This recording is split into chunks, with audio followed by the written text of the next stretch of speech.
Bonjour, correction de l'exercice numéro 69, page 122, donc qui faisait partie du deuxième exercice du DM numéro 3 en première ES. Une entreprise produit des crayons de couleur. Lorsque la quantité Q, exprimée en milliers, est comprise entre 4 et 10, on admet que le coût de production journalier est donné par la formule suivante. C de Q est égal à Q au cube moins 48Q plus 600. L'entreprise vend 99 € chaque millier de crayons. Donc question 1A.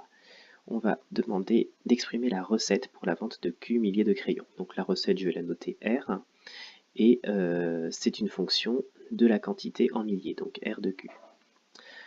La quantité est en milliers, et on sait que chaque millier est vendu 99 €, donc si on a 1 millier, c'est 99 €, si on a 2 milliers, c'est 2 fois 99 €, et si on a Q milliers, c'est Q fois 99, donc 99Q.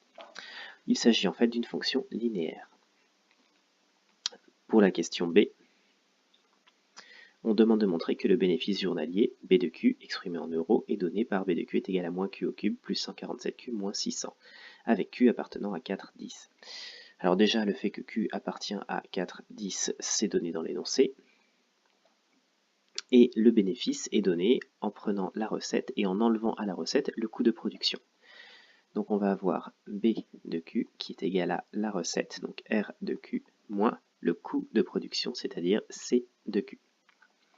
On obtient donc 99Q moins, entre parenthèses, Q au cube moins 48Q plus 600. Donc mon expression est à simplifier pour réussir à obtenir la même expression que dans l'énoncé. J'ai donc B de Q qui est égal à 99Q moins Q au cube plus 48Q moins 600. J'ai distribué le moins qui précédait les parenthèses dans les parenthèses. Et B de Q est donc égal à moins Q au cube. Ensuite, plus 48Q plus 99Q, ça fait 147Q. Et moins 600. Et c'est ce qu'il fallait démontrer dans la question 1B. Donc j'ai terminé la question 1B. Pour la question 2A, calculer B' de Q. B désigne la dérivée de la fonction B. Alors, je dois dériver cette fonction. Alors c'est un peu perturbant parce que j'ai l'habitude de dériver avec des x. Ici c'est avec la lettre Q, donc c'est un petit peu embêtant, c'est pas habituel, mais les règles sont exactement les mêmes. Là où j'avais x cube qui devenait 3x carré, je vais maintenant avoir q au cube qui va devenir 3q au carré. Donc ça va me donner ici, avec le moins 3q au carré, plus, alors 147x serait devenu 147, donc 147q va devenir 147 de la même manière. Moins 3q au carré plus 147. Je viens de trouver la dérivée de la fonction b. Question 2b, construire le tableau de variation de la fonction b sur l'intervalle 4, 10. Alors pour savoir les variations de la fonction b, j'ai besoin de connaître le signe de la fonction b'. Je vais donc chercher à savoir quand est-ce que b' de q est supérieur à 0. C'est une fonction du second degré qui va donc être positive soit entre ses racines, soit à l'extérieur de ses racines si elle en a plusieurs. Donc il va falloir étudier cette fonction. Alors, pour l'étudier, je vais essayer de chercher quand est-ce qu'elle est égale à 0. B' de Q égale 0, ça équivaut à quoi? Ça équivaut à moins 3Q au carré plus 147 égale 0. Donc ça équivaut à moins 3Q au carré qui est égal à moins 147. C'est-à-dire ensuite Q au carré qui est égal à moins 147 divisé par moins 3. Moins 147 divisé par moins 3, je vais le faire rapidement à la calculatrice. Ça fait 49. Et donc j'ai Q au carré qui doit être égal à 49, ce qui me donne non pas la solution évidente 7 comme solution unique, mais bien deux solutions, puisque c'est une équation du second degré, qui n'est pas réduite à l'équation x au carré égale 0. Et donc du coup ici on a deux possibilités. Q est égal à la racine de 49, c'est-à-dire 7, ou Q Q est égal à moins la racine carrée de 49, c'est-à-dire moins 7. Dans notre cas ici, on a une fonction du second degré qui a pour coefficient A un nombre négatif. C'est donc une fonction qui va être positive entre ses racines. Ainsi,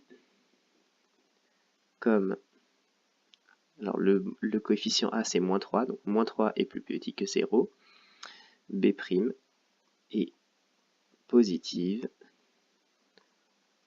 entre moins 7 et 7. Alors, je ne suis pas rentré dans les détails, mais elle est nulle en moins 7 et 7, donc j'aurais pu dire B' est plus grand ou égal à 0 sur l'intervalle moins 7, 7, moins 7 et 7 étant inclus, ou alors j'aurais pu dire B' est strictement plus grand que 0 sur l'intervalle moins 7, 7, avec moins 7 et 7 étant exclus. Bon, ici c'est pas vraiment nécessaire, je vais pouvoir construire mon tableau de variation. Alors, je vais baisser l'exercice suivant, voilà. Hop.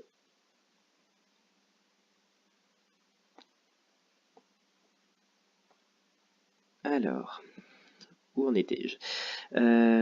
Construire le tableau de variation. Donc ce tableau de variation, je vais avoir une valeur de x qui va commencer à 4 et qui va terminer à 10, d'après mon énoncé, puisque Q appartient à 4, 10. Entre les deux, la valeur qui va m'intéresser va être le 7.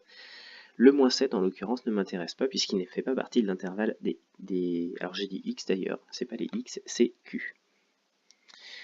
Je commence à compléter mon tableau. La fonction dérivée, B', on vient de dire qu'elle était positive entre moins 7 et 7. En particulier, c'est le cas entre 4 et 7. Elle est négative à l'extérieur de ses racines, donc quand Q est plus petit que moins 7 ou plus grand que 7, donc elle va être négative ici, et bien sûr elle vaut 0 en 7. À partir de là, j'obtiens directement les variations de la fonction B, qui va être croissante entre 4 et 7, décroissante entre 7 et 10. Je peux calculer aussi les valeurs à mettre dans le tableau, donc je peux calculer B de 4, B de 7 et B de 10. Alors je connais l'expression de la fonction B. Je vais donc pouvoir maintenant prendre ma calculatrice pour calculer les valeurs B de 4, B de 7 et B de 10. Alors je vais rentrer dans ma calculatrice la fonction qui va être définie cette fois en fonction de x et non pas en fonction de q. Donc la fonction c'était moins q au cube plus 147q moins 600. Je vais remplacer les q par des x, donc moins x cube plus 147x moins 600. J'écris ça dans ma calculatrice. Alors sur la mienne, je vais la rentrer dans y2. Voilà, donc je le fais. Et ensuite, dans ma fenêtre principale, je vais aller chercher les y dans la touche var, ensuite var y avec la flèche droite, fonction, je sélectionne y2, et entre parenthèses, je vais mettre mes trois valeurs. Donc y2 de 4 me donne le résultat moins 76, y2 de 7 va me donner le résultat 86, et y2 de 10 va me donner le résultat moins 130. J'obtiens donc moins 76 ici, 86 ici et moins 130 ici. Donc mon tableau de variation est terminé. J'ai donc répondu à la question de B. En déduire le nombre de milliers de crayons à produire quotidiennement pour obtenir un bénéfice maximal. Donc là, j'ai plus qu'à lire les valeurs dans mon tableau de variation. Donc question 2C, le bénéfice sera maximal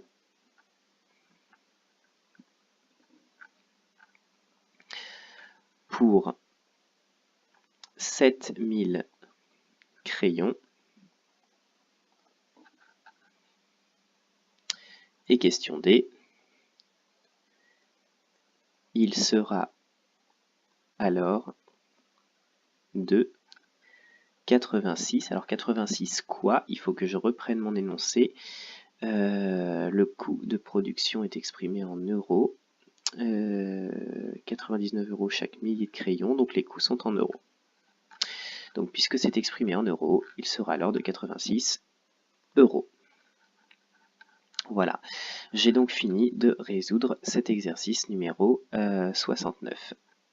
Et donc, j'ai réussi à optimiser mon bénéfice. Mon bénéfice sera de 86 € pour 7000 crayons. Voilà, fin de cet exercice.